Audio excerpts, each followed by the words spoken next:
அந்த விளக்கு அது கொஞ்சம் கொஞ்சம் எண்ணெய் இல்லை, அதில் முடிஞ்சது. அது அப்படி அப்படியே கொஞ்சம் இருக்கு, இல்லைன்னு சொல்ல இருக்கு.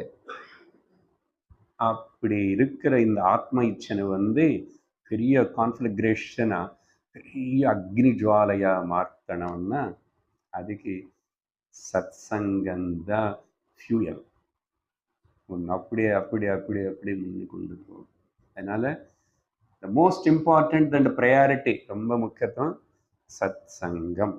அதனால ஆயுத பூஜானாலும், சரஸ்வதி பூஜானாலும், ஐயா பூஜானாலும், அம்மா பூஜை ஏதா இருந்தா கூட மை ப்ரையாரிட்டி இஸ் சத் சங்கம். ஏதோ இருக்கிறதுல வாரத்துக்கு 1 நாள் 2 நாள் பண்ணுறோம். இப்போ இருக்கிற சூழ்நிலை அப்படி. மிச்ச நாள் கூட நான் கேட்காத விஷயங்கள், வேறு சப்ஜெக்ட்ஸு அங்கே